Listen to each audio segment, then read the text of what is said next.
नारायणं नमस्करोमि। नारायण को नमस्कार करें।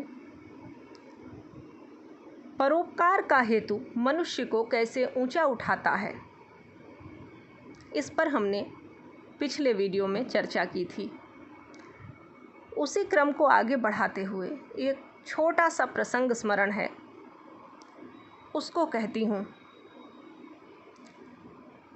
बहुत सारे घरों में आपने दादाजी से, दादी जी से, नानी जी से, बड़ी बुआ जी से और अपने बुजुर्ग रिश्ते नातेदारों से कभी सुना होगा कि अगस्त तो सागर पी गए। कई बार बच्चों के मन में आता है, विद्यार्थियों के भी मन में कुतूहल होता है, जिन्हें कहानी नहीं मालूम है कि अगस्त सागर कैसे पी गई, ये क्या बात है। सागर पीने की कथा है, जो सुनते हैं जानते हैं वे भी अचरज में पड़े रहते हैं। असल में यह एक बहुत बड़ा बिंब है। आपको इसके माध्यम से ये शिक्षा दी गई है कि कैसे जब परोपकार का हेतु जीवन में होता है तो आपकी क्षमताएं कहाँ तक बढ़ जाती हैं। शास्त्रों में एक कथा है कि भगवान अगस्त यानी अगस्त ऋषि, उन्हें दक्षिण भारत में भगवान की संज्ञा दी गई है।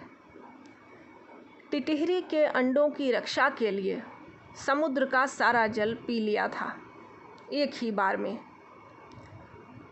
अब यहाँ हम देखेंगे समुद्र का जल पीना बड़ी बात नहीं है, बड़ी बात है कि कैसे उन्होंने इस कार्य को चिड़िया के बच्चों की रक्षा के लिए करना उचित जाना कि इतने अथाह जल राशि से अगर चिड़िया के छोटे छोटे बच्चों की रक्षा नहीं हो पा रही है, उनका रक्षण भी आवश्यक है। और मुनियों का, संतों का यह कार्य होता है कि वे रक्षा प्रदान करते हैं, जीव की रक्षा के लिए कष्ट उठाते हैं। तो कहने का तात्पर्य यह है कि जब भगवान अगस्त को लगा कि इन चिड़िया के छोटे छोटे अबोध बालकों की अंडों की रक्षा करना आवश्यक है, जो कल बच्चे होंगे फिर पूरे आसमान में उड़ सकेंगे, और आसमान में उड़ने वाले नभचर हो सकता है लोक कल्याण की दिशा में किसी भी विधि कोई अचरज भरा कार्य सिद्ध कर सके। अपने यहाँ तो जटायु की भी कथा बड़ी प्रसिद्ध है। तो उन्होंने एकदम से सागर पीने की क्षमता प्राप्त कर ली।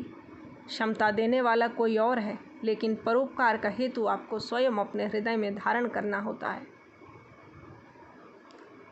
नारायण।